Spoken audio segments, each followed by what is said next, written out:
In this video, I'm going to talk about daily bias. All right. So this is going to be quick and straight to the point.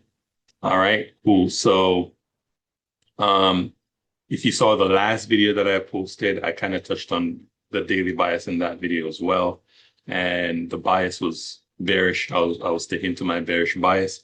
And we talked about some of the levels and some of the objectives that we would be reaching for in the downside. All right. So I'm just making this video just to, talk about bias and just to show how some of those objectives have been met.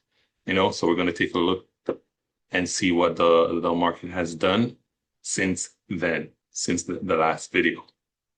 All right, cool. So as you can see, we are on the micro E-mini NASDAQ chart. Here's the ticker symbol MNQM2026, and we are on the daily time frame.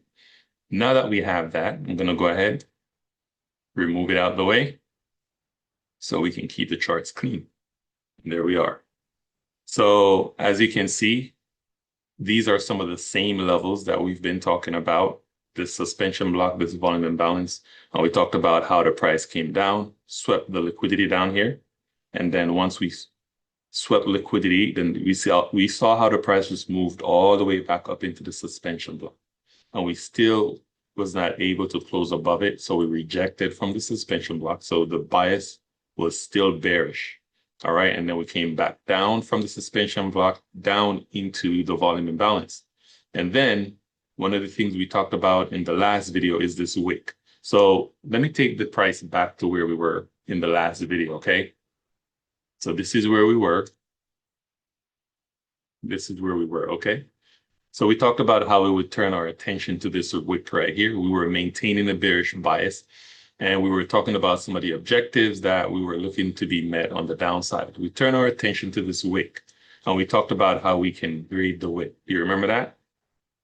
So if we put the fib on here, we can break up the wick, this wick into quadrants, just like this.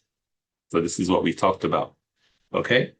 Now, I'm going to go ahead and remove some of these other levels that we've been talking about. I'm going to remove these. All right, because now we're turning our attention to this wick right now, okay? So there we are.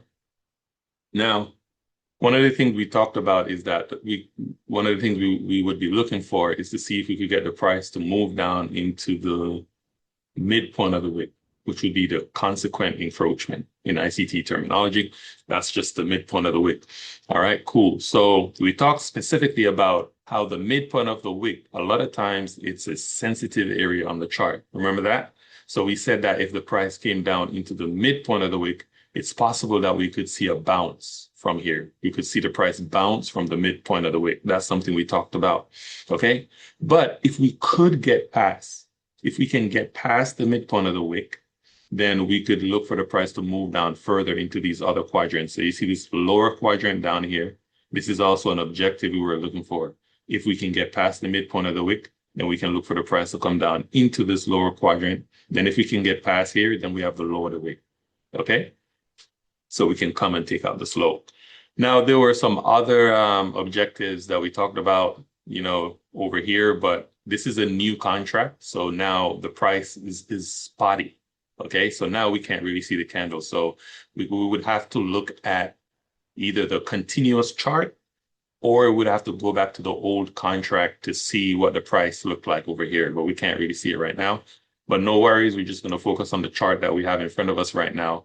And let's take it from here, all right? So let's play this forward and see what actually happened from here. So we'll play this forward. You can see how the price came down. Now, it did not make it all the way to the midpoint of the wick, but it came pretty close. You see that? Came pretty close right there. And once we got close to the midpoint of the wick, you can see how sensitive that was. And you can see we got a nice bounce here. So this is something that we anticipated that it could happen. So we did talk about that. So you can see how we got a nice bounce once we came close to the midpoint of the wick.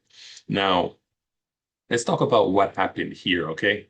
Now, there's a suspension block that formed here. Did you notice this? This is a different suspension block from the other one.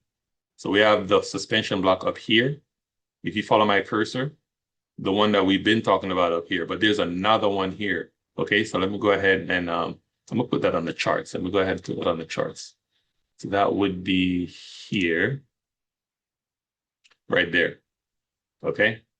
Now let me fix this real quick. I'm gonna hit the set button. Sometimes you gotta adjust this so it can show correctly on the chart. All right, there we go.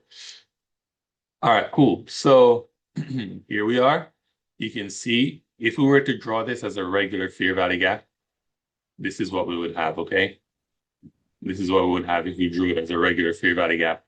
But if you look closely, you can see that above this fair value gap, we have a volume imbalance.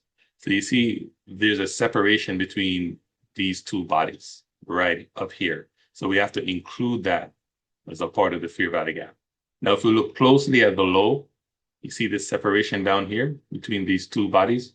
That's the volume imbalance. So we have to include that as well. Now, when we include the volume imbalance, that's how we get the suspension block. Okay, so the suspension block is just a fair value gap with a volume imbalance above it and below it. That's how we get our suspension block. So there we are. So this is a new one. This is a different one from the other one we've been talking about. So once the price came close to the midpoint of the wick, we got a nice bounce all the way up into the suspension block. And you can see how it came up into the midpoint of it. That would be the consequent encroachment of it. And then it price rejected from there. But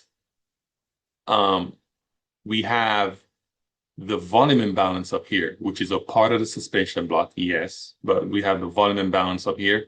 So the price is probably going to want to reach all the way up into the volume imbalance. And that's exactly what happened, right? So if we go ahead and play this forward, if this thing would let me play it forward, I don't know what happened here, but let me remove this and let's see.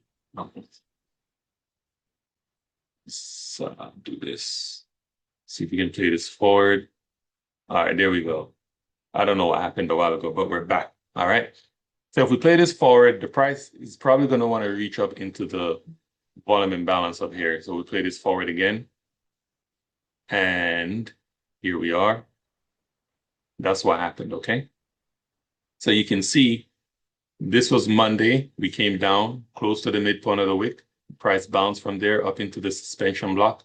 And then on Tuesday, we bounced some more. On Wednesday, we went all the way up into the volume imbalance. So basically, we went all the way up to the top of the suspension block and we just rebalanced the whole thing. So we had the sell side here, okay, that created a gap.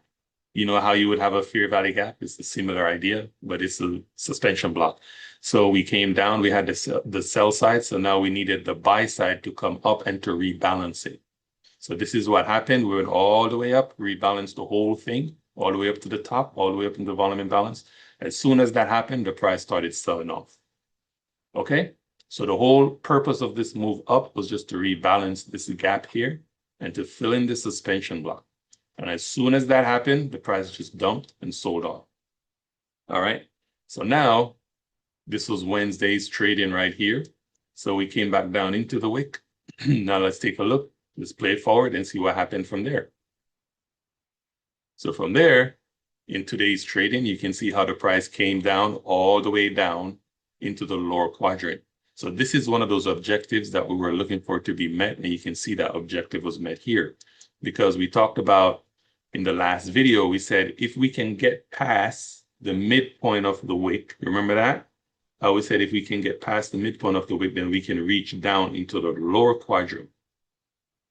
And you can see that's exactly what happened. And now we're getting a nice bounce from there. Okay, cool. So that was today's trading. The price was selling off in pre-market, and I was short in the market. I was short in the market during pre-market. Okay, and as soon as the price came down into this level, this is where I covered my shorts because I knew that once the price get here, there's a good chance that we could see a bounce from here because this is another sensitive area on the chart. So if we go down to the 15-minute time frame, you can see this is the pre-market price action right here. So If we take it back here, you can see the time, right? You can see this is 5:45 a.m. Yeah, so this is overnight trading. Asia, London, all of that was coming down. All right. This right here is 5:45 a.m. The price started selling off. As the price was selling off here, I was shorting the market. And as soon as it came down to this level here, you can see this is 9:30 a.m. 9:30 sent the price all the way down into this lower quadrant from the daily time frame. So if we go down to the 1 minute time frame, let's take a look at it there. So as the price was coming down in pre-market, I was shorting the market, shorting the market. As soon as the price came down here at 9:30 a.m., dumped right into the lower quadrant, I exited my shorts here and I did not short the market anymore because I knew that we were at a key level from the daily time frame.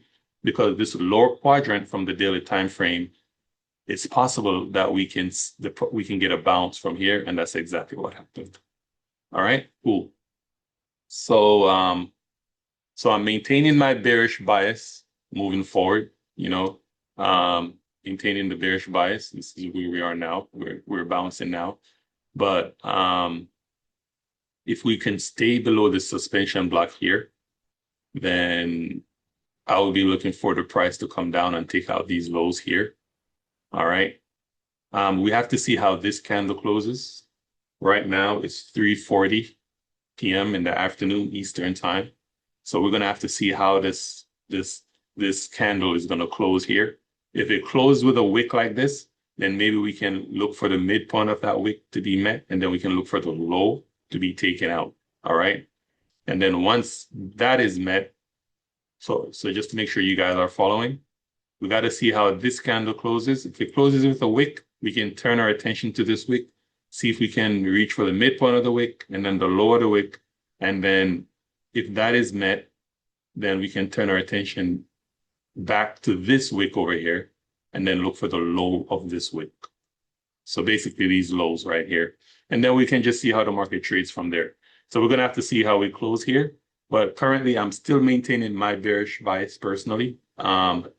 If we close above this suspension block, then I'll have to see what the market is trying to do there. But as for now, still maintain the bearish bias. All right, hopefully this was helpful to you. We got to see how some of those objectives were met. Hopefully that was insightful. And hopefully you can take some of these concepts and improve your own trading. All right, cool. So just keep at it. Before you know it, you're going to be exactly where you need to be right on time. All right. And remember, every single day, we're going to speak to ourselves. All right. And we're going to tell ourselves, I'm a profitable trader. I handle losses well. I do not go on tilt. All right. So say that with me one more time. Say it with me. I'm a profitable trader. I handle losses well. I do not go on tilt. Just keep saying that every day until your actions start lining up with what you're saying. All right, cool. So if you enjoyed this video, there are some other videos that should be popping up on your screen right now. So if you enjoyed this video, you should enjoy one of those videos. So go ahead and take a look. Check out one of those videos. Give this video a thumbs up, a like, subscribe to the channel if you have not already done so.